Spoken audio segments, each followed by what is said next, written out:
consumers who were complaining, farmers were complaining. Now, consumers' issue has been resolved. We are not complaining anymore. It is only the farmers who are complaining. So I think moving forward, the Ministry of Agriculture will now look at how to also solve the farmers' complaint so that we'll have it completely dealt with. That is how we grow a country. In trying to solve a problem, you might get a group of people complaining. I mean, if you are able to deal with half of them, then you continue till you get the entire thing resolved. So I am happy we are on track. At least, like I said, what they left for us and what we have moved the country to now is clear. And everything tells us that we are in the right direction. And the finance minister yesterday, I don't even know how to describe the budget. No wonder Afenyo Markin could not say anything than to start talking about extraneous factors or issues that had nothing to do with the budget. Okay, and I must praise the most experienced majority leader that we have in our time, the Honorable Mahama Yarga. When he started arguing or also making his point after the budget had been read, some of us said, oh, to us, we thought he should have given Afenyo Markin a direct bullet. Until he came to explain that he was not going to jump into his propaganda. He didn't want Ghanaians to talk about the good things in the budget. He wanted us to take everything out of the budget and bring in Wuntumi. And he won't go his line. And that was where I agreed with him. And this is where experience matters. If Honorable Ayarga were to be some of us, we would have been interested in replying or attacking Afenyo Markin. But he understood the game. He said, look, you can do your, your Wuntumi politics. We'll talk about the budget. But so far, I think so good. And I mean, talking about Wuntumi, it's unfortunate. Yeah, it's unfortunate. You see, as a politician, sometimes you don't always pray to have your colleague politician jailed or put behind scenes. And I remember those days when Victor Solomon, for instance, was locked up, when Chachu Chikede was jailed. Some of us were young in the political arena, but we were weeping. We never even had direct contact with them. We never enjoyed anything from them. We didn't even know them. They didn't know us. But we were weeping. Now that to talk of Wuntumi, who is almost, I mean, he's a senior brother to some of us. There's some age difference. We have seen him, we have met him, even though we don't belong to the same political party, going in for 20 years. But that is the law. What do we do? So we are not rejoicing over it, but the law must equally take its course. If you don't do that, it means that indiscipline, corruption, and other things will not be managed again. And I hope the NPP will stop saying that, who have we jailed? Who have we? You see, sometimes your mouth, these are our mouths, puts us into trouble. Huh? In my language, they say, Bulumbukanurun kuamia. What you say, what you do, okay, what you like saying. You know, remember NPP, oh, what are you going to do? Oral is dead. This is that. You can't do FOCO. I mean, the Attorney General is a media Attorney General. He likes this. He likes press conferences. All manner of things. 20 years, not even 5 years, not even 20 years. But is that not from an amendment that was even... I don't have a problem. I agree. But I'm saying that... So that's the law taking its course. Of course. I am saying that, you see, I don't know. I don't want to believe whether they said it or not. Somebody would have been jailed. But it made us to fast track or try to push things further. Because it's like your opponent is telling you that you can't do FOCO to me. But then if it was a fast track, if it was fast and this is the first time. Is this and let me put it on record. Yes. I remember Dr. Ayeni sat in this same studio and said he is the first Attorney General in the Fourth Republic to have sent that number of cases to court. Yes. And again, he will be the first Attorney General to secure jail term for politicians within a short period. And he has done it. You can compare the records. Doesn't that defeat the saying that the wheels of justice grind slowly? No, so it can go. You see, they wanted to apply tactics to delay the process. But that would allow them to do a full... You see, ask yourself, why did the first lawyer run away and they appear Kubi? Maybe they did it just because they wanted a new judge, a new lawyer to come in and delay the process. The new lawyer came in. At a point, he said his daughter had her graduation and that he was traveling out and wrote to the judge to postpone the judgment. Even on a weekend. Who does that? For what? I mean, it is to the discretion of the judge. And the judge said, yes, I have read your letter. But unfortunately, I have to continue with my judgment. And he read it out. There were all tactics to delay the process. What in all the wound to me issue that is currently going on, that he's now being sentenced. This is one of several cases that are up against him. But what does it teach our current crop of politicians? What are the moralities that we can draw from this particular case? You see, Gerard, I think we all just need to be careful as whatever we do today will be accounted for in the future. I mean, it didn't start today. It started when Ghana existed. And we have had politicians, even during the Nkrumah's regime, tried and put behind bars. It has continued. President Kufuor under the Fourth Republic, Mr. Rawlings, I don't remember the democratic period, the 8 years, but I remember the PNDC period. People were tried and also jailed. But President Kufuor came and even introduced the fast-track court and got some people jailed. It continued. At least when President Mills Mahama came, I don't know, but there was no any conviction, even though the processes were going on. And the NPP rather used that and thought we were weak. They said the NDC didn't have good lawyers, one. They said we could not secure any conviction because we should always give an example of who we have. The same thing when the NPP came. Yes. Though there were accusations, yes. they never. Fine. Now, prosecution is going on. And when you look at the evidence being put out by the Attorney General, even though we always get responses from the opposing side or the victim. But if you look at the evidence between myself and you know that no, people didn't manage themselves well. Can you be the head of an institution and be sending money to your Momo number? I mean, be even a national service personnel yourself. It doesn't make sense. And I've heard people sought to criticize the Attorney General for always relying on some of the internal staff. Okay, they say that the approach of the Attorney General exempted. In all this is not. No, it is part of the legal gymnastics. You need evidence to prosecute somebody, the head, the top, the one who orchestrated the act. So if there are people who supported him, it's like our brother Miracle's case. The accountant has agreed that this money there is true, we chop some, but I will pay. If that matter goes to court today and the accountant says, I'll come and be your prosecution witness, why do you want to blame him? He was part of those who chopped the money. But he says, look, I will pay. But please, I will act as prosecution witness, but leave me out. Attorney General says, no problem. The one who is denying will not have to face the... But conniving to perpetuate crime, are you not also a criminal? Of course, but you see, that is why... That is why even before judgment, yes, if you plead guilty, yes, your sentences are always reduced, most at times.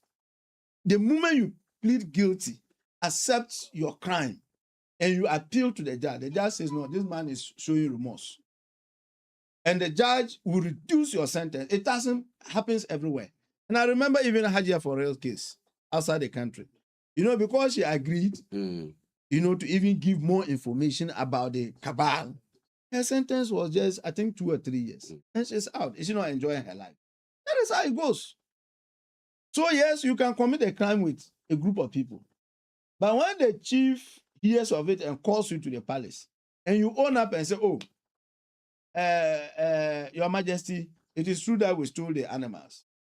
But I stole the animal. This is the proceeds of the money. And I promise I won't steal again. As compared to the other collectors who say, we never stole. I am not aware. I didn't take anything. I didn't do this. Of course, your punishment will be different from the one who owns it.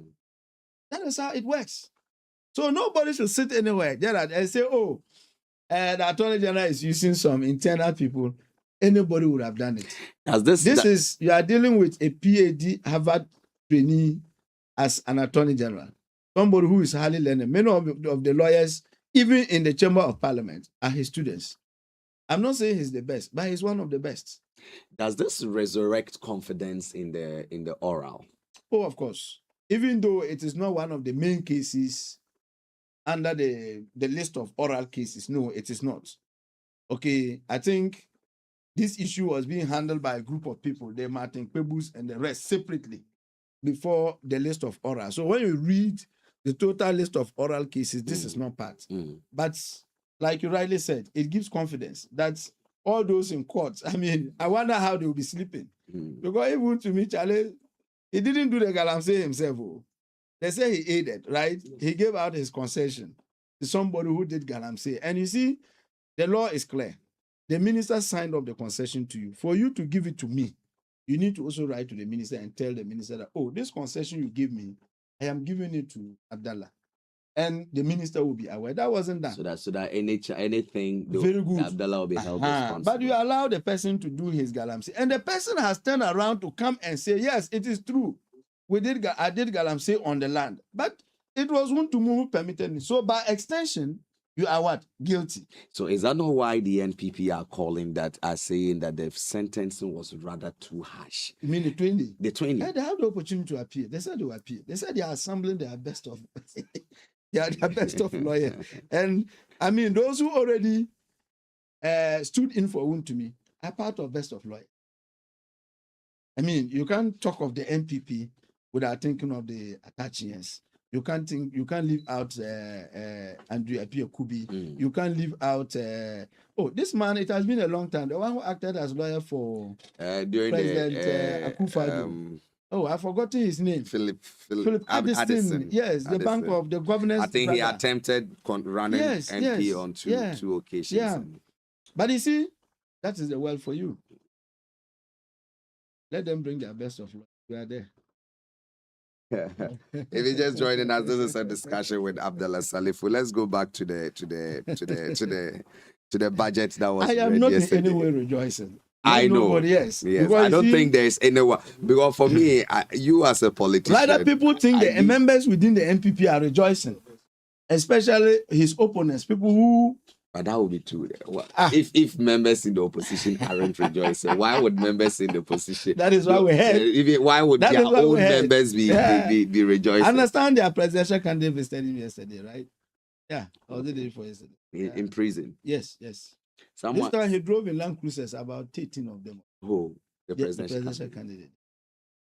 He left the bus, drove in Land Cruisers, about 13 of them.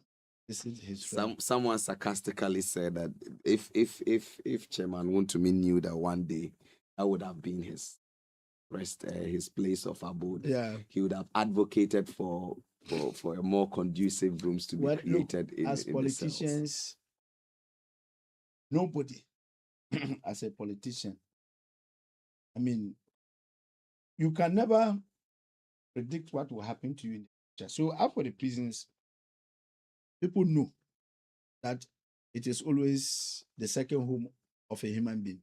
You might not necessarily commit a crime. It could even be an accident. Then you find yourself. Okay, even the men of God, those who tell us what is good. There have been instances, few of them find their way to prison. Not because they deliberately acted, but sometimes it could just be by an accident. Can't do anything.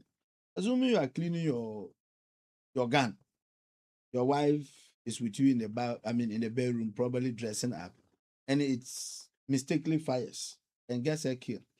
It is your word against the state. You might just end up in jail. Not because you intentionally killed your wife, but it's a mistake. You are driving, and unfortunately, probably something happened. Then you hit somebody and get the person killed. The law will take its course.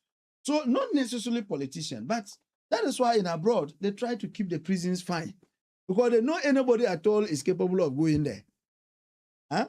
Yes. If the prisons we have in abroad were to exist in Ghana, I tell you, some of our brothers and sisters who don't have conducive homes and cannot eat 3 square meals a day will pack and go to prison by force, because it looks very nice and you are fed for free.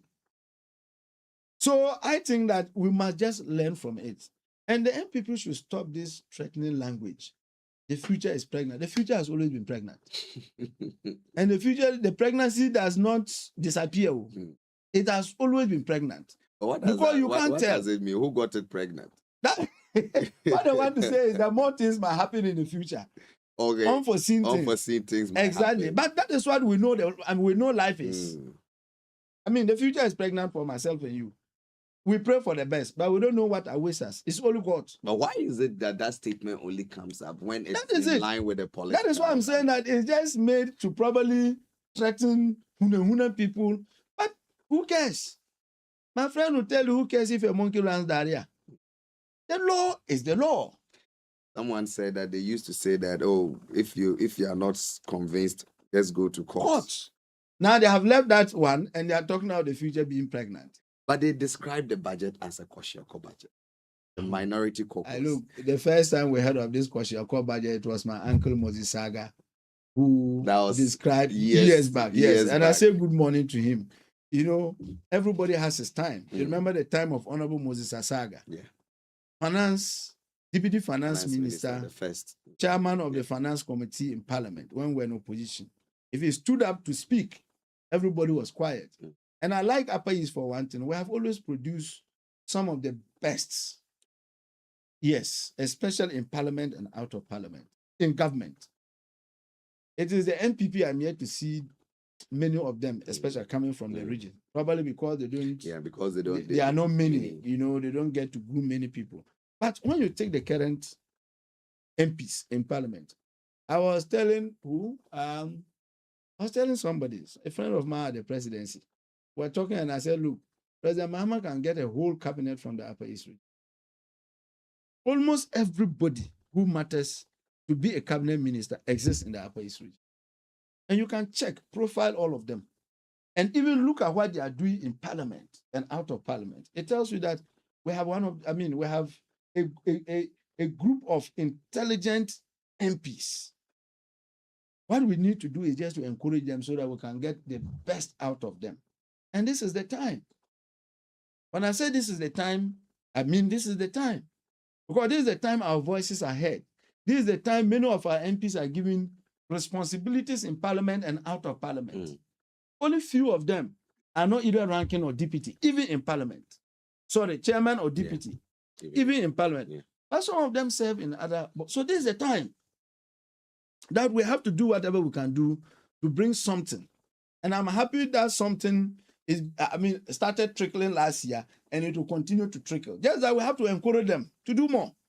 It's like your child going to score 10th position. So you've done well, but please try and get me a single digit next time. And that is it. That's an encouragement. Okay. So after being a Kosciuszko budget, we have heard that description years back. Dr. Amina Adams should go and look for a different description for the mid-year budget. But Gerard, this budget is one of the best. Not because it is coming from Dr. Tuforsen. But then what makes it one of the best? And I have always said, Gerard, that look, one good thing about managing your finances is all about discipline. The most cardinal thing in managing yourself and your finances is discipline. And the way you manage your house, the way you manage your business is the same way you must manage Ghana's resources. If you have this at the back of your mind, you will succeed. Others came and made useless of whatever was given to them. And you agree with me. I mean, we had the immediate past finance minister who grounded the entire country. We became debt-ridden. We couldn't even borrow from our neighboring countries. Burkina, Togo, Cote d'Ivoire, even if they had money, they were afraid to borrow us. Because we said we could not pay the whole Ghana. Ghana that produces gold. Ghana that produces cocoa. Second largest in terms of cocoa, right? And gold, I think we are third or fourth, the whole world. Hey, and we can't even pay our debts. That was the situation. It's like working, your wife is working, and you can't pay your children's school fees. How do you want people to see you? Useless? Probably that would be the best description. And that is the way we found ourselves. And that is how we saw ourselves. And in fact, it isn't that we saw ourselves. That is the way it was under the NPP. So Gerard, I say one of the best because, we've had several budgets. But this budget, hey, go and check. when you go to the releases alone, Mm. that is something that gladdens my heart. But before I get there, you see, the finance minister yesterday spoke about the overall GDP growth being 4.8%. He spoke about non-oil growth. You remember those days? If you wanted to know how the country was actually growing, you take out the oil and look at the rest of the factors. Non-oil grew 4.9%. An improvement from the previous years. That tells us that we are on the right path. Sure. End of year inflation, 8 plus 2 minus 1. It tells us that he's hoping to end the year between 4 to 5%. Okay. And then primary surplus. When we talk of primary surplus, I'm not a student of economics, but I learned your income, your revenues, whatever you get as a country, as against your expenditure, the difference you see. So let's say we all have our domestic homes we manage. We have our salary. So at the end of the month, you are able to pay your utilities, pay your children's school fees, feed the family, do everything. Your salary is 2,000 and you are left with 100 cedis. That you can call it surplus. So that is it. We are able to pay. We did everything and it amounted to 1.5%. That is not small money. That's the money. And the finance minister says, oh, I won't spend when I don't have. But is that not what is giving him this challenges with some of the ministries? No. Where there are accusations that the finance minister is tightly holding on to the funds and allowing them to struggle in their operationalities. Gerard, he gave a breakdown of sectorial releases or probably cash sent or spent, monies given to them. And I just want to get that page. And you see, the interesting thing is that when you do a budget, for instance, let's even take the agric ministry. Do we do farming all the time? No. So there's a season for it. There's also a time where we do Farmers' Day, right? Towards December. It comes once every year. So when you present your budget and Farmers' Day is towards November, December, you don't release money for Farmers' Day in January. So yeah, understand. Probably you have other activities that you want to undertake in January. So the finance minister, knowing very well that even Ghana's revenue trickles in small, every month, he will release what you need in January, but he won't give you the November, December one, which is Farmers' Day money. For what? So if you are sitting there, if you are sitting there, you are expecting that they'll give you everything.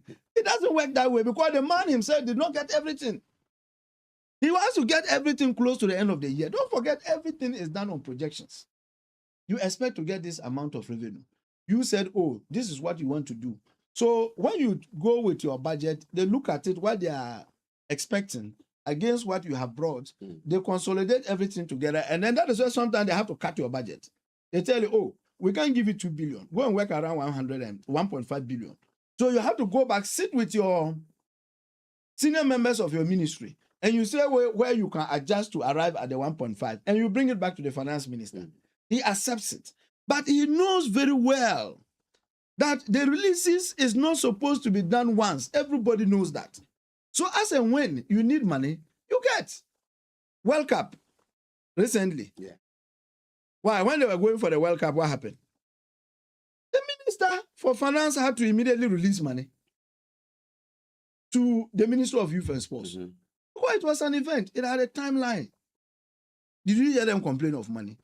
No. So if anybody says the Finance Minister is not releasing, it's not true. But like he explained, that I won't give what I don't have. If I do that, I'll have a budget overrun. And that is what leads to huge budget deficits. And sometimes, because you are spending what you don't have, and it will bring you problems. Is this the definition of the prudent management? Of course, I spoke about discipline. And you must, everybody, not only in government, everybody must be disciplined with how he spends his money. And you know that as a government worker, if you are not disciplined, I tell you by 15th you'll be poor. It's the same thing when you go into government. I remember, Metro TV used to play the Nigerian man's statement. There are people who have chopped current money and they have chopped future money. You understand? So don't be part of the ministers who will come and chop the future money. Not at all. But look, everything points to the fact that the finance minister is actually on top of his game. And let me give you some of the micro figures. You see, when you look at GDP growth, NPP NDC 2024 as against 2026, we are talking of 5.8%. We are doing 6.4%. That is not small. Okay. We are talking of inflation. They left it at 23.8%. Currently, it is 5.3%. And the minister says, look, his main target is to bring it down to either 4 or 3 before the close of year.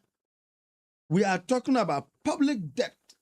The public debt, for instance, has reduced drastically from public debt. It has reduced drastically from 61.8% to 45%. And there the president indicated in I don't know where, in Volta region, where he went for his reset agenda tour. Yeah. He said for the first time in his government, we're going to borrow almost $1 billion. 500 of it goes to road ministry, 300 goes to education. And he explained, we'll come to the education and what the money will be used for. And he said it was the first time, and I agreed. And when the NPP came into government, within three months, you remember the Franklin Templeton bond, the one my MP, Honorable Adongo, took to court. They were in a hurry. They couldn't even sleep overnight. They were rushing to go and borrow. 1.5 years. This is the time we have even muted the idea of going to borrow. And we are giving it, bringing the money for specific activities, not for consumption. We are not borrowing to support the budget. No, we are not borrowing to pay salaries. For those ones, we can deal with it internally. And we are not also borrowing because we want to stabilize the currency. How about the currency stabilization through Gold Board that is being done? No fears. We are doing it like no other business. And I said, look, we have always found antidote to some of our historic problems. I describe them that way because even President Kufuor's era, you remember the petrol and the fuel politics. Yes, right. You remember the politics. Anytime before budget would be read, everybody was glued. Shops were closed. People were waiting to hear what will be in the budget before they open to sell. To the extent that, we were blaming each other for the hikes of fuel prices. No, this is, everybody knows it's an automatic adjustment. The factors are clear. Even the children in the primary school, they know that when international price of crude goes up, ours will also go up. It was the same even before you came into. No, I know. That's what I'm saying. That era is gone. We found a solution. Right. What was still hunting us had to do with the exchange rate. And previous government, until President Mahama came, even with President Mahama's first term, he used to also borrow to stabilize our currency. But we have found an antidote, which is Gold Board. Gold. Simple. Is that giving credit to Dr. Baumia for? How can you give credit to somebody? Gold for oil how can you give credit to somebody? You are talking of gold for oil when the exchange rate was still, is it 17 or 15 cedis? But at least at the time the gold for oil came in, when it did stabilize before the gold cedi. For oil, it did stabilize before the gold cedi for before oil, the NDC. We left it at 4.2. 4 cedi, 20 pesos. Agreed. He came as an economic maestro. There was a hike. I'm not running away. No, but you must understand. Never. I want to say that it was never. But is there not Gold Board is completely different from gold for oil. Oil. Is that not where the idea stems from? No, their target was just to sell gold and buy oil. And that's why because at the time the crude was what was driving the economy. The economy. But it still drives the economy. But it is not only crude. How about the importers? People will bring in rice, gas, even whatever we are enjoying today at a lower rate. You know what it is now. Gerard, even the rolls, butumi, that we export, they were all factored in. Because if your exchange rate is beyond 12 cedis, let me simply put it that way, you are in trouble. You see that since we came, we have been managing it between 12 Mm. and 11 12, maximum. 11, 12. Exactly, stability. Traders are able to predict. They know what is going. Oh, no matter what I do, if I bring these goods at this rate, before the close of year, it won't go up. And they are enjoying from it. So I'm saying that we have found an antidote, which is gold board. Gold board operation is different from their so-called gold for oil. It didn't have an act, nothing. It was not operating under law. I don't even know what they were doing with it. But specifically, their target was to sell gold, support the oil industry for them to bring in cheaper product. That's just all. But with gold board, their mandate is to bring in no forex for Bank of Ghana, not specifically oil, meaning any other importer stands an opportunity of getting the dollars at a lower rate. Look, it can even go down further. But government is also looking at balancing the situation because don't forget we also export. So if you are thinking of those who bring in, how about those who sell out? If you don't take time, you rather collapse them. So that is why it is at where it is. Right. But what I want to say is that Gold Board has come to provide an antidote for our exchange rate. Moving forward, I don't see any other governments coming to still have issues with exchange rate. Seriously. Unless they decide to throw away Gold Board, which I doubt. Okay, because the gold we get from the artisanal sector or the small scale miners, and now Bank of Ghana now even see they're buying 30% of the large scale miners' gold in order to beef up our reserves. That is a good thing. So Gold Board has come, the economy is stable, and things are working. That is one thing this finance minister has done with the president and with other members that the MPP never did. That we must recommend and probably praise the minister and the government for it. We are talking about interest rates, especially T-bills. Is there no room to appreciate the previous government for laying a probable foundation Master, for, I didn't see any for the foundation. achievement? I said that foundation, if you want to argue further, was specifically for oil. And even with that, what was the exchange rate? Gerard, what was the exchange rate? You just understand this one. It is not a matter of giving them some small credit. Give them smaller. To do what? To also run down and say that this or you started this what we did. What we started is what you what built. What they did was completely different from what we did. But in all that, they can argue that they were doing something similar. They were reserving. They can argue that they were doing something that looked similar. They can argue on that, but it is not the same, and it is not also what we build on. Which helped to reserve gold. There was some form of gold reserve, something that you are also doing, continuing now, or are we not continuing? No, we are not. We are not. It's a different thing. The gold reservation. Oh, Gerard, I said the Gold Board Act is clear. It was passed last year. It has since been working. Right. And then their main mandate is to make sure that they provide enough foreign reserves for Bank of Ghana. Right. That is just all. There are one critical thing that also affects us. It has to do with debt, both domestic debt and foreign debt, which he touched on. And could you walk us through a bit of how debt management has helped this country through the prudent fund? I like the position of the fund. You know, the sinking fund, he said we have forgotten the figure when I get there. He's putting some huge amount of money this year in the sinking fund towards next year. But the amount we are supposed to pay for next year is 111 billion.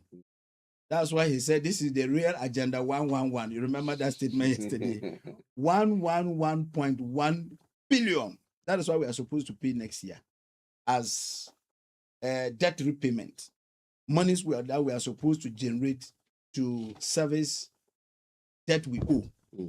And I'm happy for one thing, that since we came, we have not defaulted in paying our debt. No, not at all.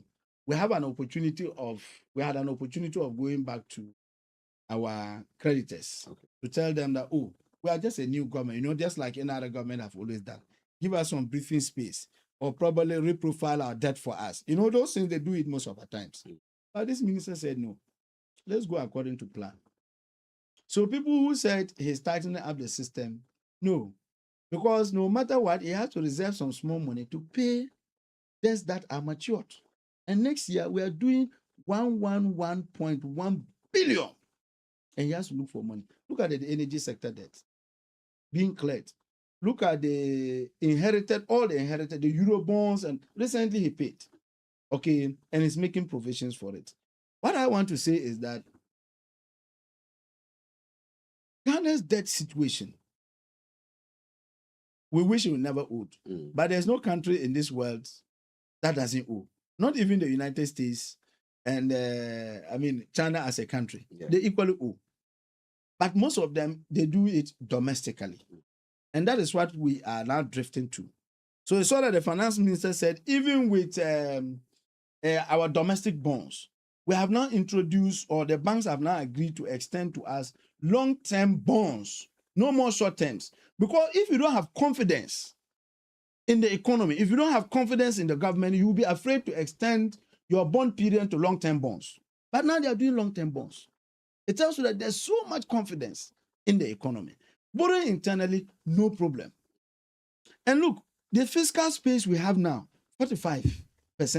If the NPP had this fiscal space, hey, Gerard, and it were to be Ken Ofodata, you would have been shuttling here and the United States or Europe like here to Swine, looking for money. Okay, we are talking of 45%. We have the space to borrow. President Mahama says, no, I am going to leave this country and leave you with an unprecedented record in the area of economy and agriculture. And especially infrastructure as well. He's going to make sure that that is his focus. And he is strict. He is trying to make sure that he stays by his words. So 45%, the only thing we are borrowing for this year is around 1 billion. And what are we borrowing it for? 300 million for education, 500 for schools. And then with the education, Gerard, you know that we are still dealing with this issue of double track issues. My daughter is in Archbishop Porters in Takoradi. She's a double track student. I took her there, I think 3 weeks ago. Okay. And you take them to school, less than 3 months, they are back. When she comes back, we organize. So I have really been praying, and the smaller ones are there. So I don't want the double track system to catch up with them. So I'm praying that this thing is completely eradicated. And I'm happy government have decided to take a very bold step. But that was one of the campaign messages of the NDC. So I heard the NPP say, it is not clear that we can't use domestic revenue to deal with double track. We are going to borrow. I say, you nonsense. Excuse my language, but that's nonsense talk.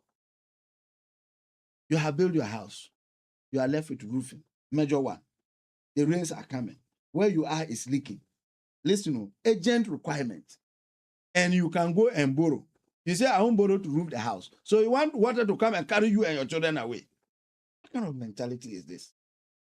And when I borrow, I can still feed my family. And you say I shouldn't go and borrow. But abolishing the double track, is it something that is supposed to be done in a haste? Can't government do it? Because we have not done it in a haste. We have not treated it as an urgent matter. That is why for almost 10 years, since the introduction of the free senior high school policy, we are still dealing with double. Almost 10 years. We are still struggling as to how we can do. So you must always have leaders who take a bold step and kill the issue once and for all. But doesn't the double track give more room for the admission of students? Oh, it will, because we are building 10 more senior high school. 10, fresh, from scratch. I sit with Roberts, brand new. Abdullah. Yeah. Roberts, kind. When you go there sharp, everything is 10. Even if every school is going to absorb 400 students, or even 300, 3 by 10 gives you how much? 3,000. That alone will reduce the load. And then the finance minister says, the finance minister says, we are going to habilitate 150 existing schools. And our schools here within the region. Many of them are captured, especially, there are some of them with buildings that are, that are dangerous to even stay in. Yes, so many of them have been captured. Apart from the Get Farm projects we brought that have taken all artisans away. These days, if you are looking for a mason, you are in trouble. And these days, the mason, because they know they are scarce, they will charge you 250 to 300 a day by day. They used to take 150, 180. But because these days they are scarce, all the contractors have carried them away. You go to the quarry site with all the 4 quarries we have. If you want chippings, you have to queue for Yes, like 4 days. I was told that it takes time. Yes, You have you to queue for more than 4 You have days. to queue in advance. Yes, that I'm telling you is because of. So when the MPP said, "Oh, the economy is not moving, things are difficult," and people are, I said, Abdallah, I've been interested about this free senior high school, the abolition of the double track. Yeah.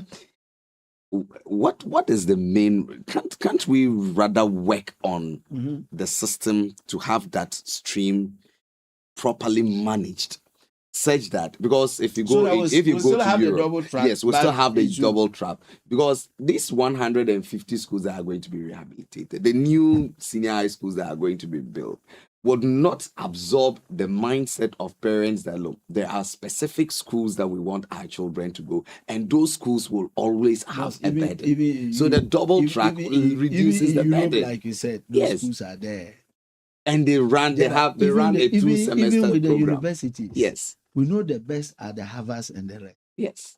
Even in the Europe. And they have the January window. They have the equal have the Saito University, they have the Saito schools. All of them. Even though they are in Europe, they are the best. When we are here, we see them as the best.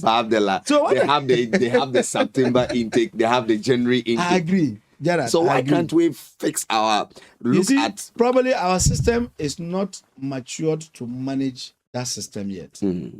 And like you said, it could also be because of the mentality.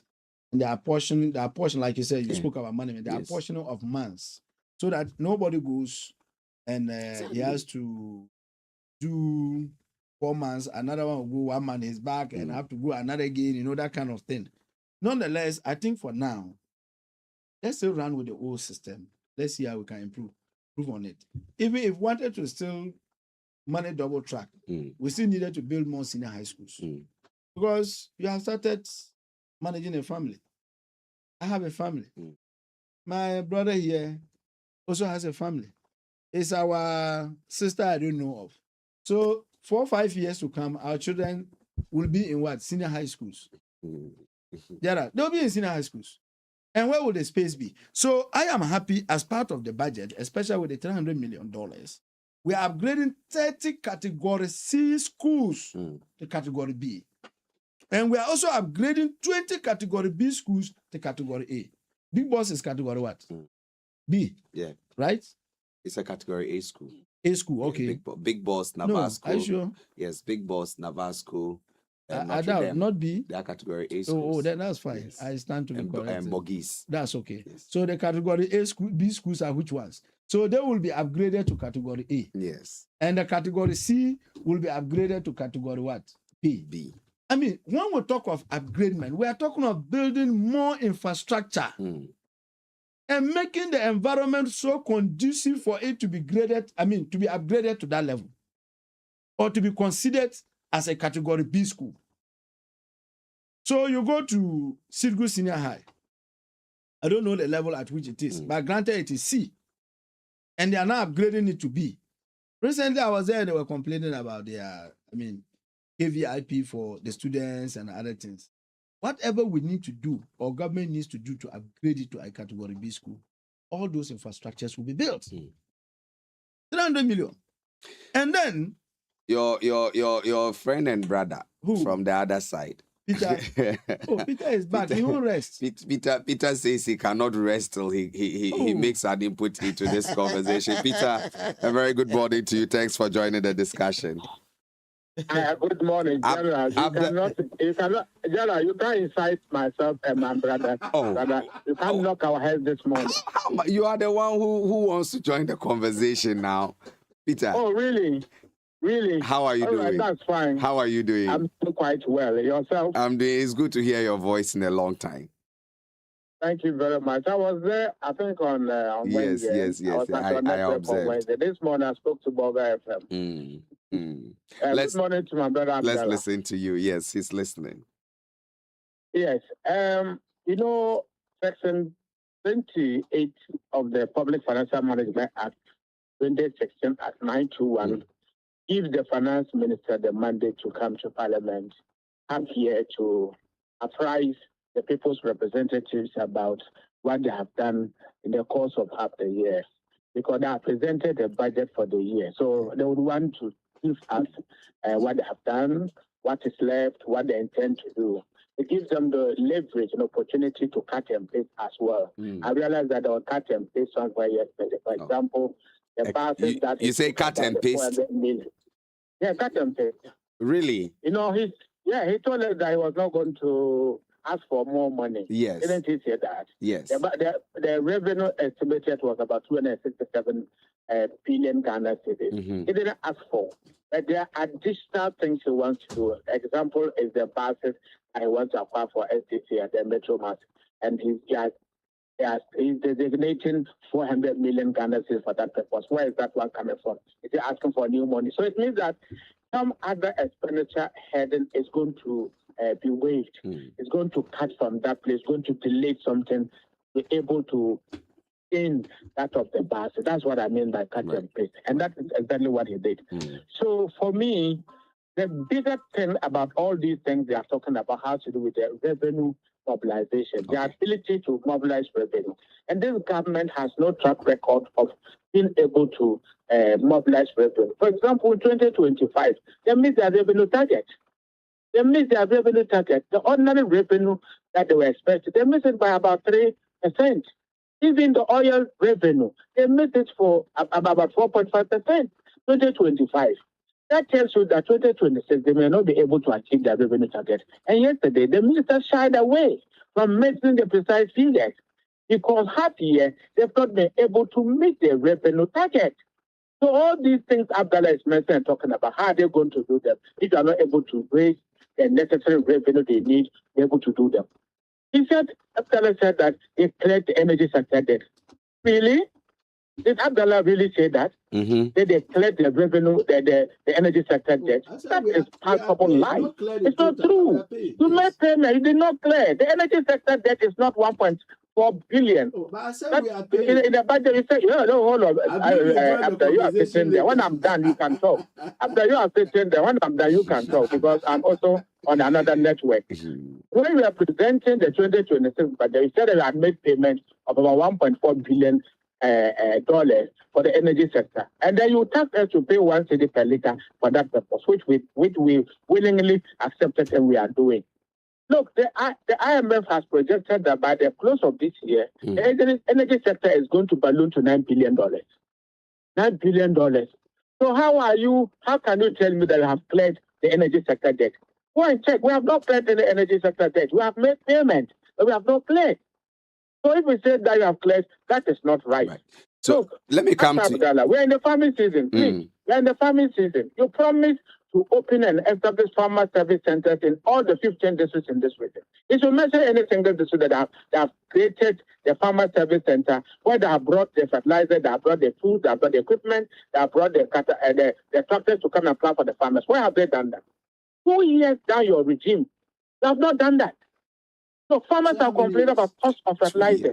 Farmers are complaining about cost of fertilizer. They are not up to 2 years in government. Able to expand, are unable to go to farm.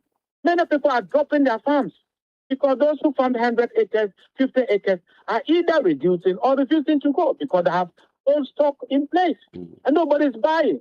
Government claimed they were giving 2 billion Ghana cedis for them to mobilize and buy the stock. Where have they come to Upper East Region to buy? Go to Fombisa and see. There are people who still have large stocks of grains unattended to. So the farmer is demotivated. They are not encouraged. They are not in the high spirit like they used to be to farm. Somewhere 2023, 2024, around the same time, this same farming season, yes, you would see that tractors load of fertilizers were dropping at the various assemblies for farmers. This year, have you seen some? Have you seen some this year? Nothing. So this government is not being serious and not being frank with us. They are simply deceiving us, telling us, cutting and pasting and telling they are going to do A, they are going to do B. So the schools he's talking about, they are going to build schools. Which government has come and has not built schools? Which government has come and has not expanded education infrastructure? He says tier rubber, and the Upper East region is going to get one of those tier rubber schools. Is that what we really need at a region? You don't need it. Is that what we need? We want the expansion of the existing schools. It's the expansion of the existing schools that we want, and not building new schools.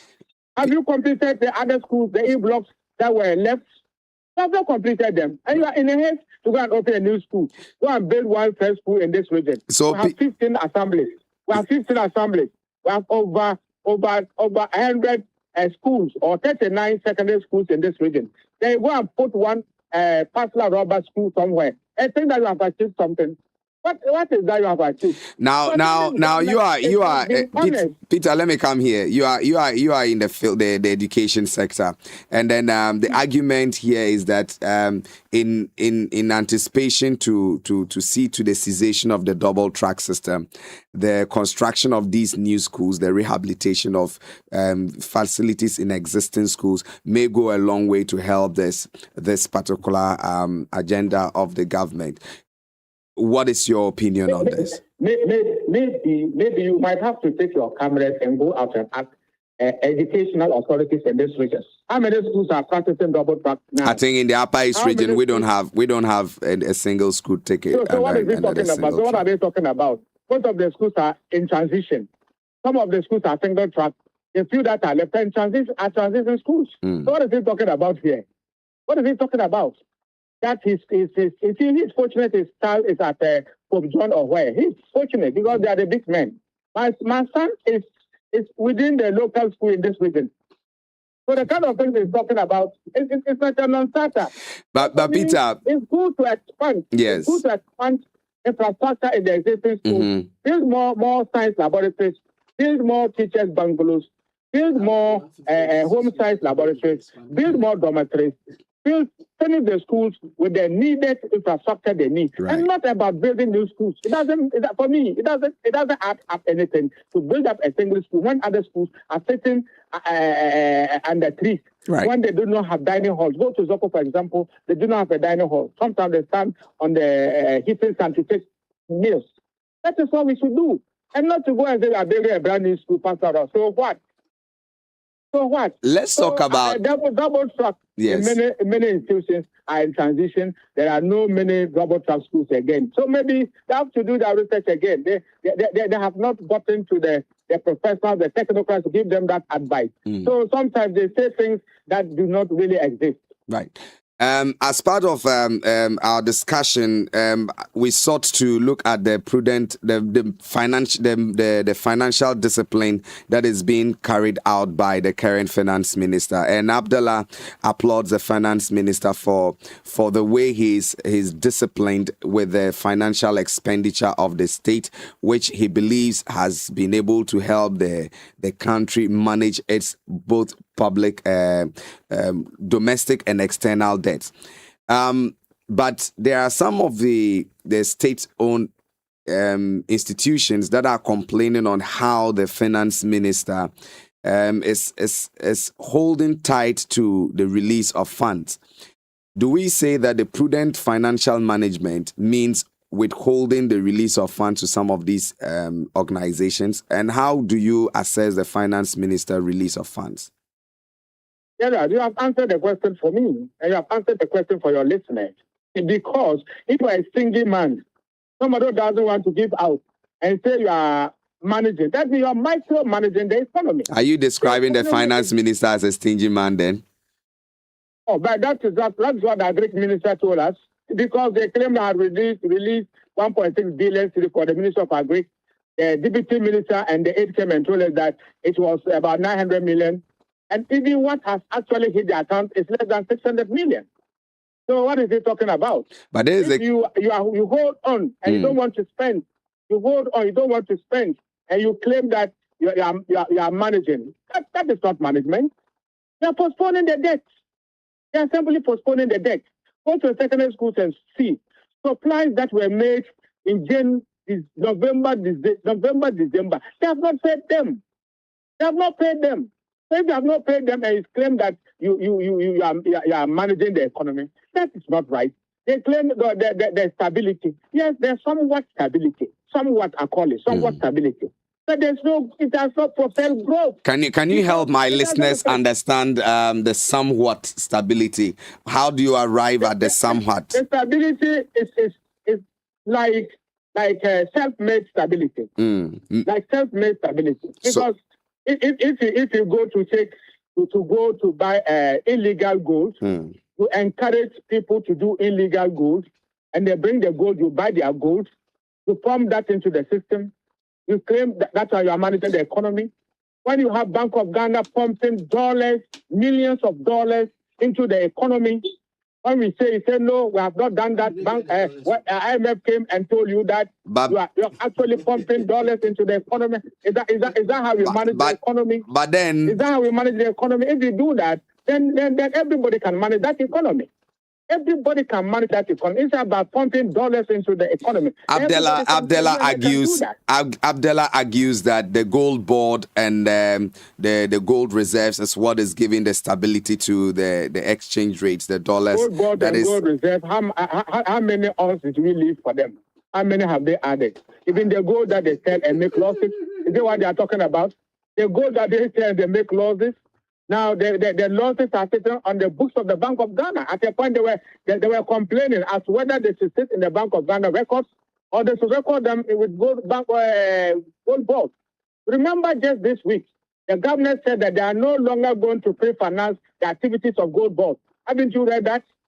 Haven't you read that? So the chickens are coming home to roost because the truth is dawning on them. If you try to distinguish, not releasing resources and trying to manufacture and have those things on paper, the reality will dawn on you. Because, look, inflation, they say, is what? It's 5, June, the record was 5.4%. Even when inflation was 23.4% in 2024, how much was a bag of pure water? How much was a sachet of pure water? Today, inflation is 5%, yet water has gone up. Many things have gone up. Go and check oil you use to service your motor. When inflation was 23%, a bottle was about 60 cedis. Today, inflation is 5%, yet a 10 gallon of oil is shooting over 100 cedis. So why the attainment of the inflation? What is it? So I think these people, they have gotten a field day because they are still enjoying the support of the Ghanaian people. So they are taking things for granted. But it's not the responsibility of the opposition to draw the attention of the Ghanaian people to some of these lapses and these potholes. Exactly what I'm doing this morning, Gerald. That is why I'm grateful to you people for giving me the platform to respond to them and to set the record straight, to point to them the things that have gone wrong. That is what they are doing. Go to education offices and see when was the last time they got to release it. Education office, go and ask them. Carry your camera. You are with education. Ask them. When was the last time they gave them releases? Some institutions, government institutions, are suffering. They are being stuffed and they are suffering. Just that they cannot talk. They simply cannot talk. They told us they were going to employ 50,000 teachers this year. Have they employed 50,000? Have they employed 50,000? Don't know what the minister told us. Only for them to beat the drum to the chiefs and now say they are employing 7,000. Look at the difference. Look at the difference. So for me, when these people say, wait here, you better leave that place and go and sit at another place. Otherwise, they will never return to you. That's why Baba Jama told the one is bracketed his wife. That's precisely the kind of management they are doing in our system. Look, our Abdallah, the Kolan Bridge, the Kolan Fire Service, you told us that you had tabulated that portion alone for Arako to do. It's about 5 months now. What has happened? This morning after the show, go and pass and see the muddy nature of that place. Go and take a record of how many people have died on that stretch alone. That stretch alone. You told us we are doing 10 kilometers road across the district. How many have you done so far? After how many have you done so far? In Mount District, I've not seen even 1 kilometer. Mount District, I've not seen even 1 kilometer of such roads. So these people, when they say it's black, no, be well assured that it's not black. If they say sit at A1 radio, wait for them. Come to Dreams because that's where you may get them. We are very grateful for joining us this morning, Peter. Thank you so much for joining us this morning. It's unfortunate. I'm pleased for time because I'm entering for another program in another sister radio station. That's fine. And you can make time for Abdel and I. That's If fine. you pay this budget, Definitely. Definitely. It's been a long time we had the two of you sit. Yes, it's been a while we had the two of you in studio. So bring him. all right, so that was Peter Ayembesa, communications director, regional communications director, and he's putting another bid again to be considered. Oh, that's fine. I mean, that's okay. Yes, yes. I think the first one he was appointed, so this one he now wants to be elected, and I wish him all the best. You know, the first one he was appointed, and now he's going into a contest. He wants to be elected. Yes, So, he has to come to you for some tutorials. He doesn't want free things. You know, the one they gave him was free. Anyway, I wish him all the best. But you see, Gerard, he's calling for a debate. And for me, I think we can even do this if he wants. I'm always well prepared for any day, any time. But Peter says we should rather expand existing schools. We have done that. I mean, we are doing that. Gerard, get fund alone in this region, unprecedented. Peter and his government just left office. Peter, where he is now, Azenamu, we have given them two infrastructure blocks. Azenamu.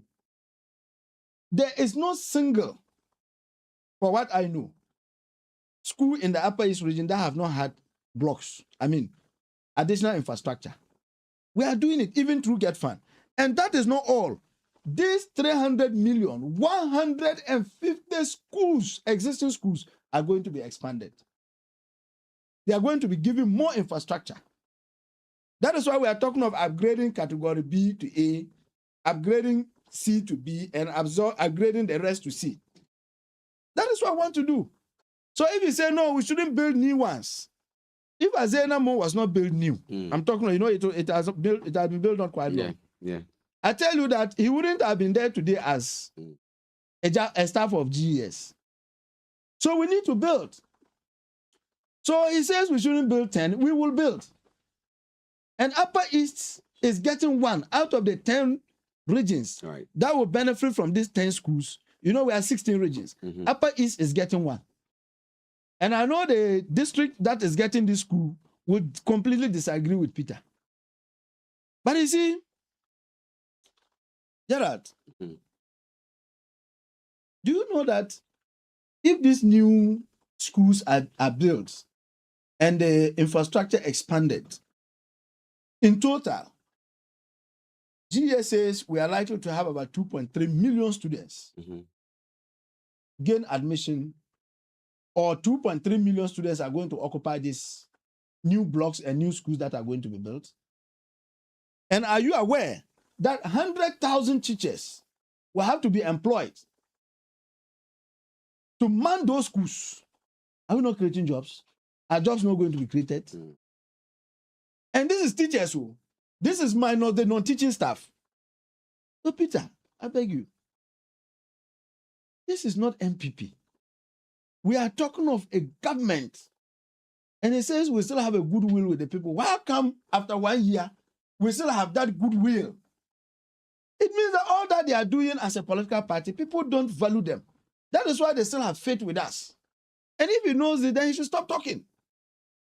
Because it's like you are complaining, they are not listening to you, and they still have faith with us. But wouldn't it be more worrying to you if you don't receive critics drawing your attention to what it's not being done right? No. We don't have a problem with that. As for criticizing us, nobody has a problem with that, and we welcome it. But you see, Gerard, farmer service centers. He said we are done 2 years. No, we are here to do 2 years. But even with that, the finance minister made it clear that he has deposited about 551 million into an escrow account at the Bank of Ghana for the procurement of the equipment that we need to set up, we need to use to set up these farmer service centers. Upper East region, we are getting 5 as part of the first batch. 5. Procurement is ongoing, and that includes tractors, trailers. Is that a farmer service center? Exactly. Right. So you see, it hasn't. You see, Gerard, we were given a mandate of 4 years, not 1 year. So there was no specification to when the farmer service. Exactly, and you see, you must understand something. when you come into government, one, the first year is always for you to understudy and reset yourself. The second year is where you begin to actually implement major of the main policies. There are no mere procurements like buying sanitary pad, where you can get some local factories in Accra to produce a sanitary pad and that goes. We are talking about procuring tractors, hundreds of them, and their trailers, combine harvesters, and the rest. So this is not something that Peter and Co. Why? It could be done that easy in 8 years. They left. How many tractors did they buy for farmers? How many service centers did they establish? So they shouldn't be in a haste. He's telling us that 2 years. Oh, why? Is he already counting the days of Chamahun to me or what? Is he already counting to know how many days Chamahun to me is left to come out? But that shouldn't be the issue. We haven't done 2 years, and that is a fact. You mentioned earlier about jobs. Yes. Do you think that this media... I'll come to that, I beg you. Right. And then he said, we are pumping dollars. Oh, I am happy, Gerard, that we have the dollars and we are pumping. That Bank of Ghana is pumping dollars into the system. That's what I'm saying. We are happy that we have the dollars and we are pumping. You know, you don't pump what you don't have. Peter, yeah, how much dollars did you pump into the system? You didn't even have dollars. Even the president to travel out at times, looking for dollars to travel out was a problem. That is why our exchange rate had to go that high, because dollars was scarce. And at them, the only way they could bring in dollars was to go and borrow. International market was closed. Where do you borrow? Even Cote d'Ivoire, you couldn't borrow. Burkina Faso, you could not go there to beg. So that is why they suffered. He should ask himself, he said, we are pumping so much dollars. Where are we getting the dollars from? And he goes around to say, oh, we are buying gold from Galamsey. Nobody knows of that. But anyway, Gerard, I have always said this. Galamsey existed years back. Everybody agrees with that. So if there was anything called Galamsey gold, and it was smuggled out of this country, and it was not of any use to us, and today somebody is even converting that Galamsey gold to make us better, who has done better? Simple question. I hope you understand. Who has done better? You are quick to say, oh, Galamsey economy. Hey, Peter, you didn't even have dollars. So we have it in excess. And now you say we are pumping. Yes, we agree we are pumping dollars. But the dollars we are now pumping, we haven't gone to borrow. It is dollars we have generated out of our gold. The gold that belongs to myself and you, Ghana's gold. Which used to be taken out by the Indians for free, by the Chinese for free. Now we kept all those things and the gold is remaining with Ghana government. If you are taking it out, you pay the necessary taxes. And that is what we are using to develop the country. He said, oh, Polar Bridge. That bridge, I don't want to say much. But what I know is that the MP, Dr. Ayena, has personally taken up the bridge to just start that small portion. Because it used to be under, it is part of the project, the Gaval project. So anytime you wanted to do any major work on it, then you hear highways and the contractor say, oh, leave it for us, it's part of, but no, we have seen that it is creating a lot of problems. And the last time I had a conversation with the MP, actually, he is raising his own money to make sure that small stretch is done. And I know Dr. Ayena for one thing. If he says he's going to do it himself, he does it without any fear. And he makes sure that he gets the money. But, Gerard, I know there's no time. You see, when you look at the releases that went to, the various sectors, that should tell you whether the finance minister is spending. He said the finance minister is stingy. Your minister wasn't stingy. He borrowed and came and you all ran to Accra and ate wachi with him. He borrowed and came, you ran to Accra and eat a cake with him. Where did the economy put us? Wherever you went and borrowed, he will come.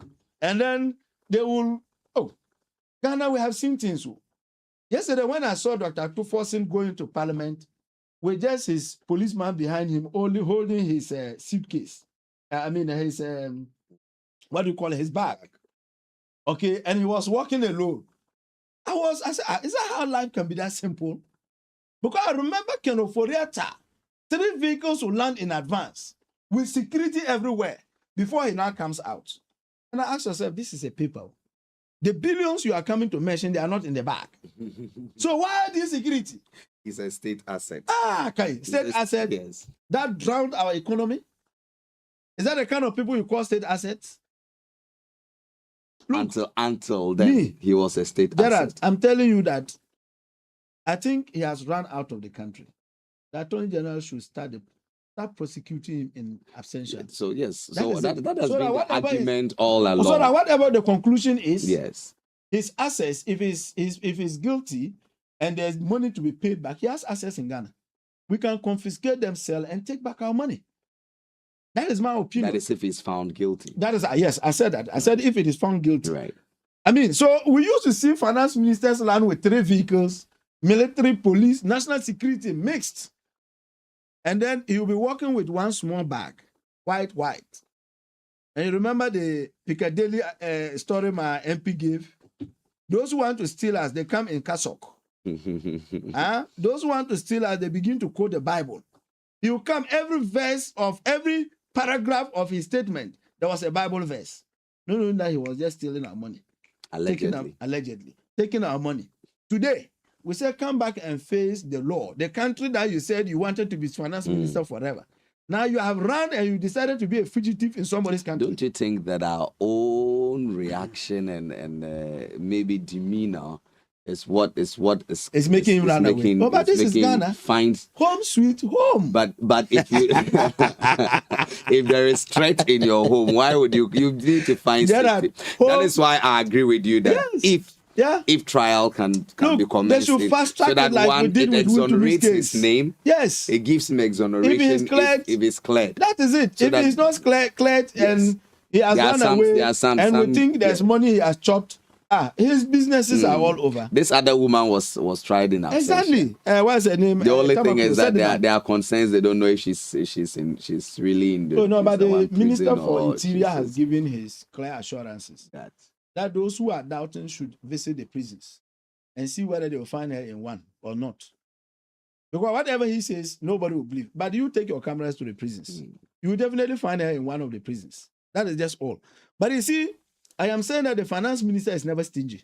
And Peter is a finance person. He knows that there's a difference between releases and hitting your account. He knows.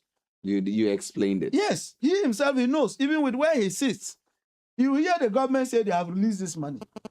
It will take some time to hit your account. And even to pull it down, you have to now attach all the necessary documents before you can access it. It's as simple as that.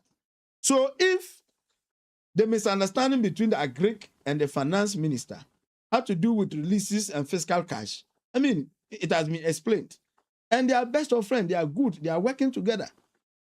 Gerald, just to talk about the releases, and this is why I say Peter and Co. That's from which page? Exactly. Oh, I think 82.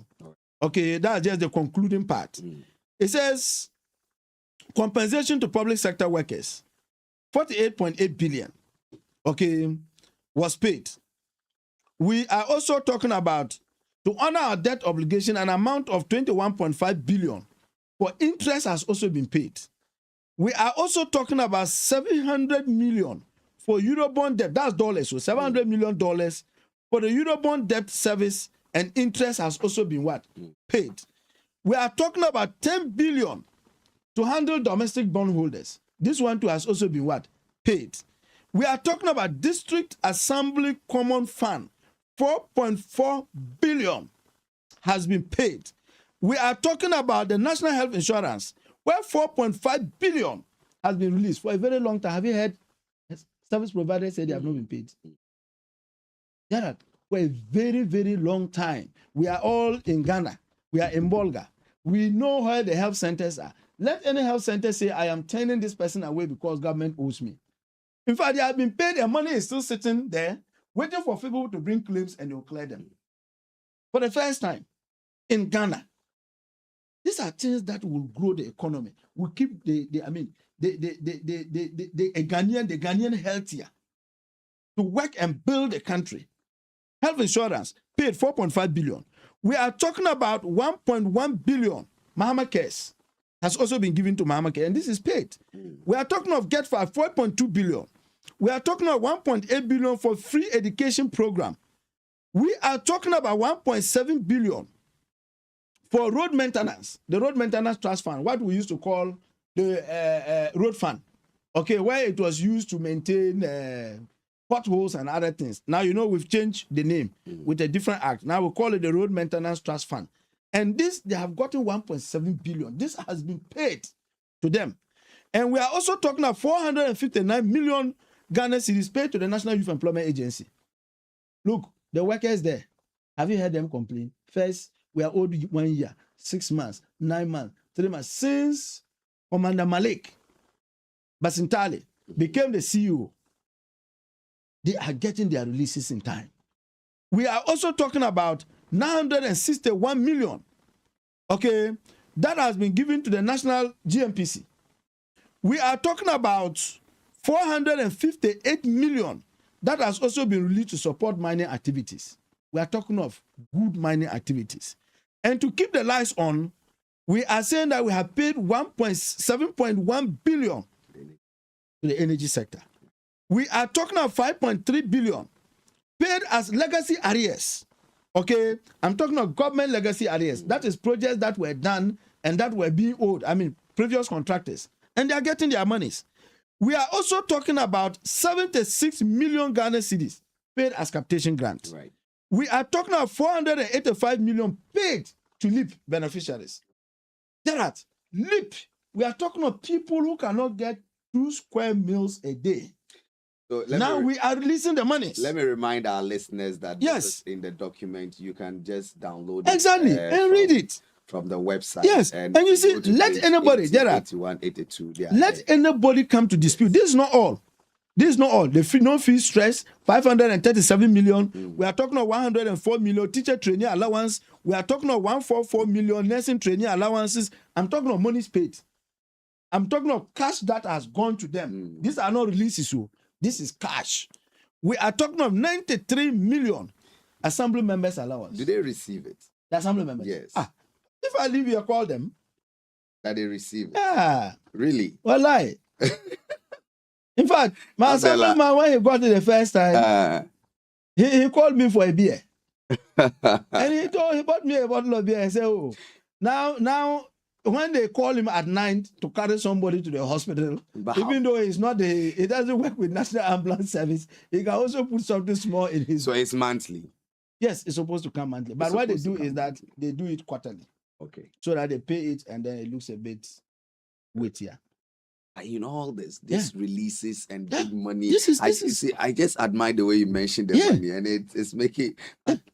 Does this reflect a lot on job creation, employment? Look, because there's so much money, prudent management of the economy, but unfortunately, there's little said about job creation and absorption of the youth. Go to the National Health Insurance Authority. New staff or people who have been employed and they are working there alone constitute head of the. Go and check. They are monitoring and evaluation officers. You know, they have to do a lot of work. They go around to monitor all the facilities. Okay, they have gotten a beef up. Their communication directorate, almost all the departments. Some lack drivers, they have been given employment. So when you see the releases, some goes into compensation, some goes into paying for the services their service providers have rendered.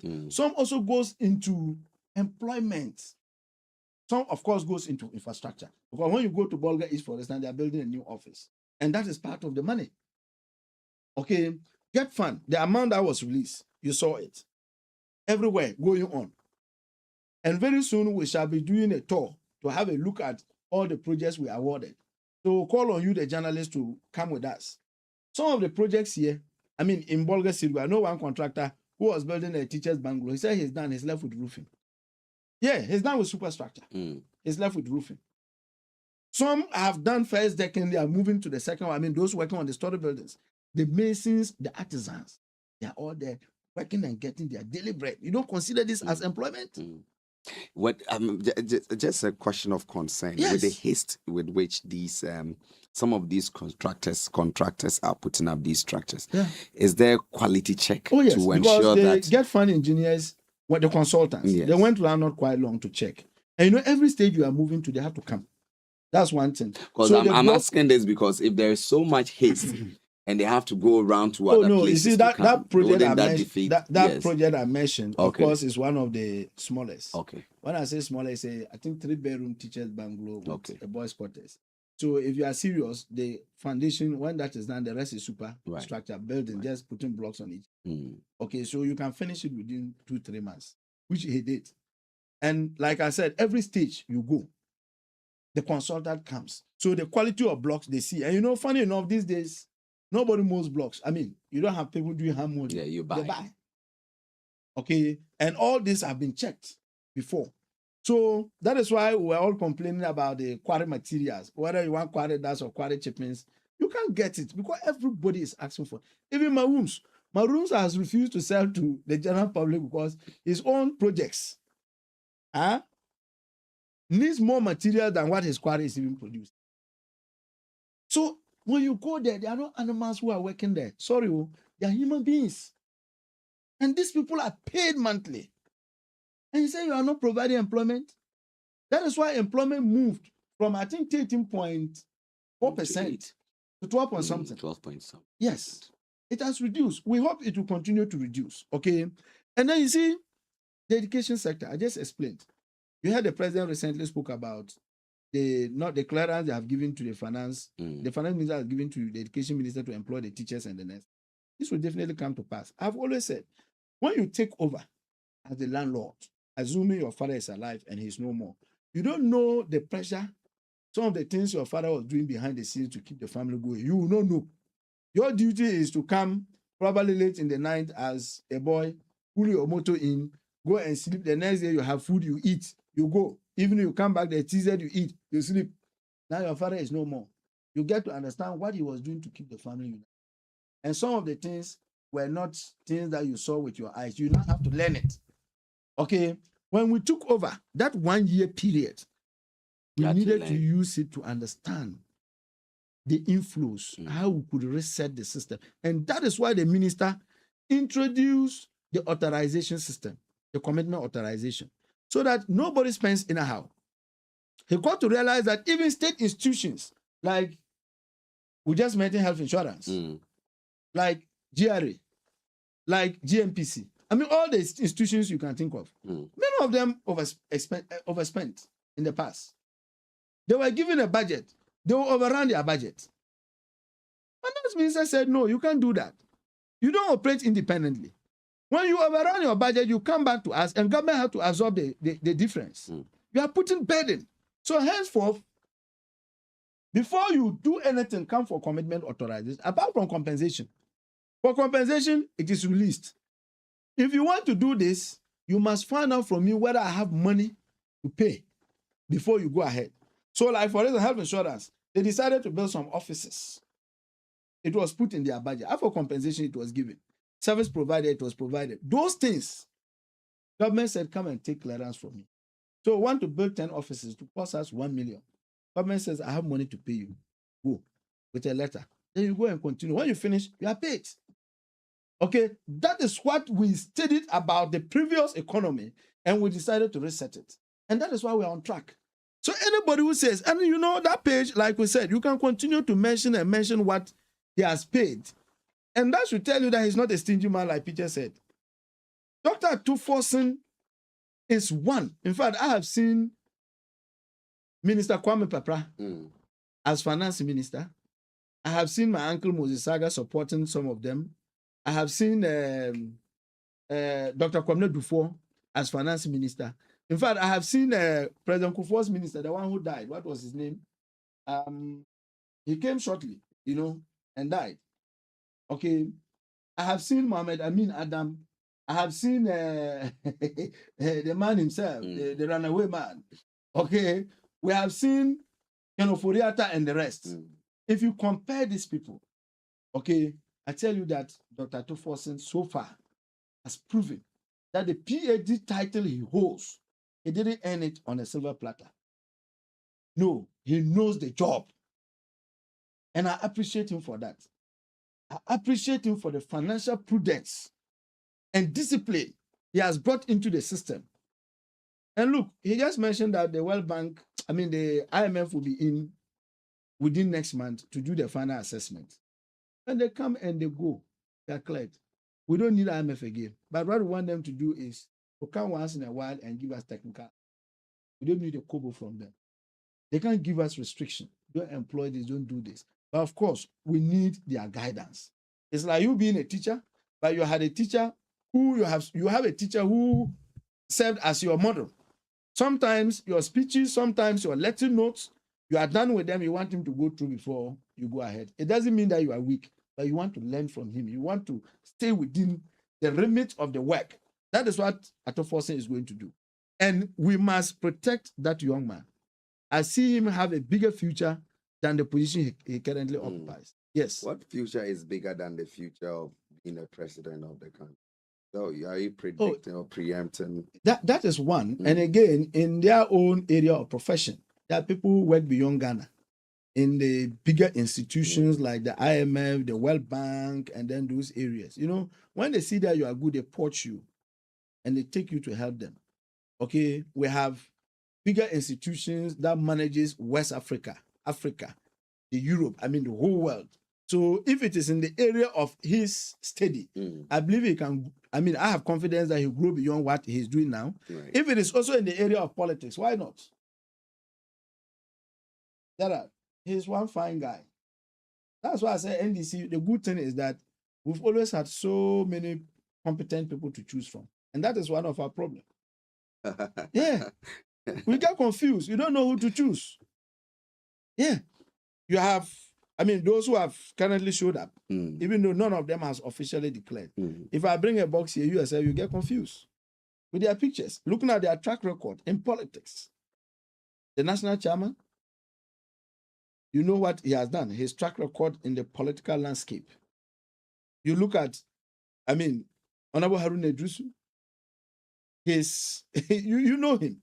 Wherever he goes, go and look at his footprints in every ministry. For him, he's a transformer. Wherever he goes, he transforms the place. When he came in as first, I think he was made Minister for Communications. It is through his effort that you have all these regional communication structures across the country. He continued from where John Mahama left, President Mahama left those days as communication minister, and he completely liberalized the communication industry. He has his footprints. When he went to trade, he left a mark. Yeah, when he went to labor, it was that time that some of us were still with youth employment.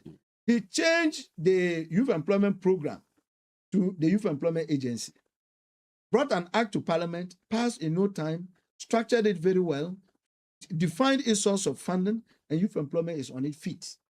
It has no problem. Transformer. Okay, if you look at where he is now in the educational sector, 300 million. He came to study the education ministry and he says, look, I have to close this gap back before I leave. When the double track is taken out, the credit will go to him, it will go to President Mahama, it will go to the NDC. If you look at the other contestants, Honorable Julius Debra, another fine gentleman, from the party roots to governance. You know, if you have a very strong chief of staff, you the president, you can decide to be a tourist president. You be touring, enjoying yourself. Because the back is strong and well protected. And that has been the role of Julius Debra, Honorable. So I want to say that in the NDC, we always have materials in excess. The human resource. Professor Jane's name is Professor Jane and all that. We get confused. In fact, when these people are to contest, obviously, many people will get confused. But I will definitely choose one. Talking about contest, I have seen flyers of constituency people aspiring for constituencies, and I know the NDC's organization is also taking place. And then, so how is everything okay? Yes. Everything is fine. We are still doing the branches. In fact, we are supposed to conclude the branch. Today is our 24th. Yes.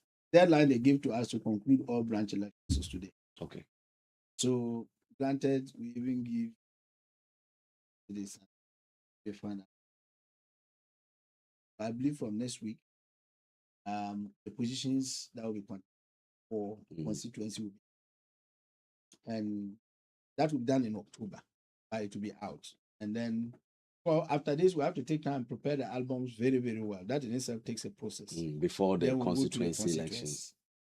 But we've started seeing flyers of people. Oh yeah, there's nothing wrong if you are. There's a intentions. declaration of intent. They are telling you what they are interested in. There's nothing wrong. I mean, it's accepted. So they are only. Some say retain. Some say I'm coming. Some say I'm doing this. So we'll go past all those stages. We've given ourselves up to the end of this year to finish with party reorganization from branch to national. When we are done with national, then following year, we are in government. Our constitution says 1 year to the election year, we must have parliamentary and presidential. So NEC will decide when to have presidential. What I believe in is that for 2028, and that's going to be another heckle for the NDC. It's going to be a trial moment for the NDC. Because we are changing a new phase. There's a new phase that's going to one thing that will make our work easier for us, our performance as a Gerard, if you put you Gerard. But electing someone to lead, Awamba Dick. If we put Gerard Awamba Dick as our parliamentary presidential candidate, with the track record, with these goodies we are delivering, we don't have a problem. To floor Bawumia like never before. But the original, are you considering anything? We'll definitely be there. Yeah.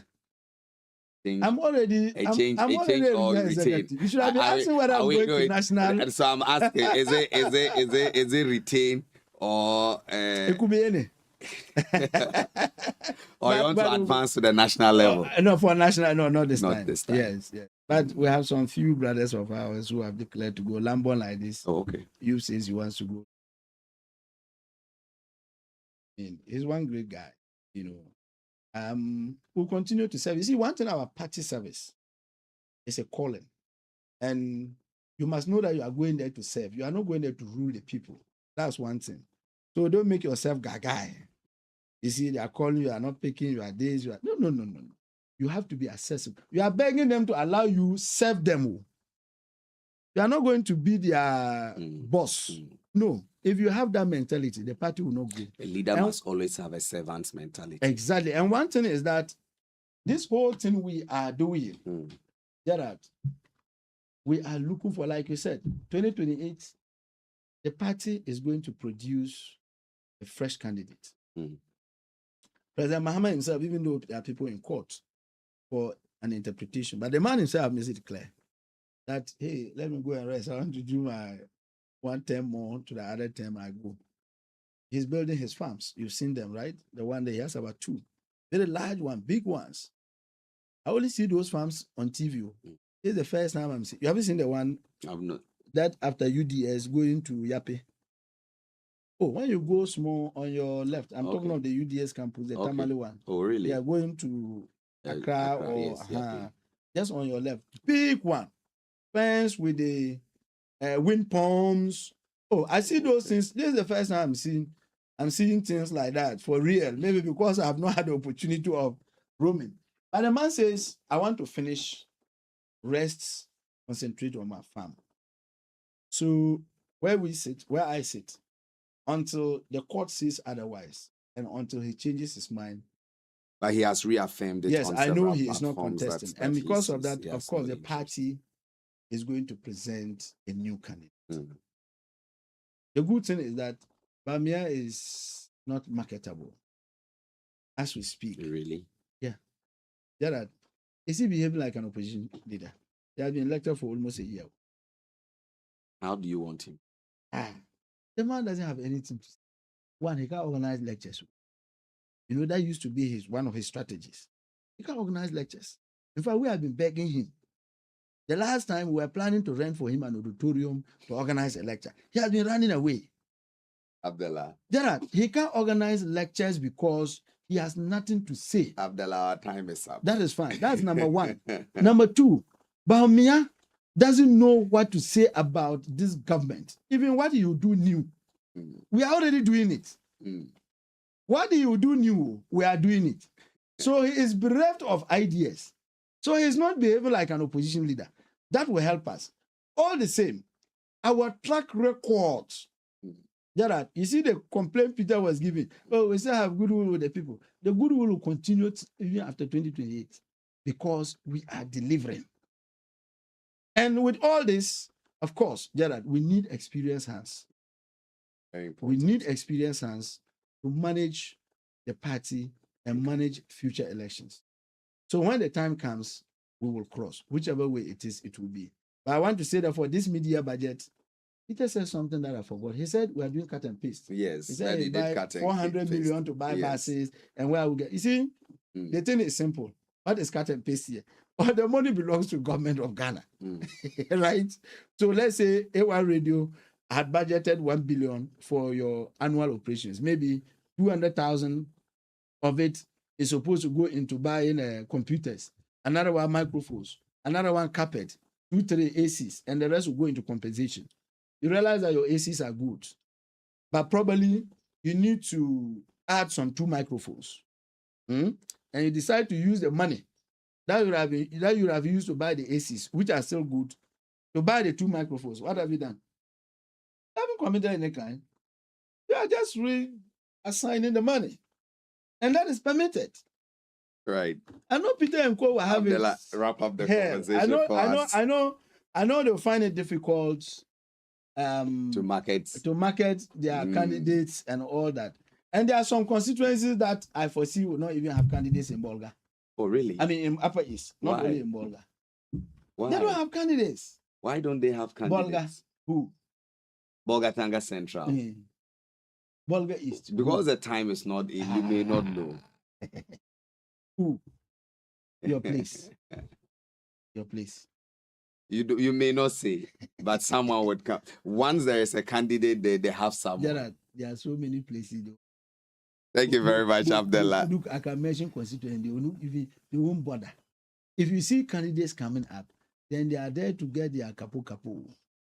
They won't make any mark. You know, some people contest to raise money for themselves, not to win elections. Okay. So they know, we don't want to leave it fallow. Then that person is an entrepreneur. Oh, yeah, they are there. Political entrepreneurs. They know the guy will not even get 2%.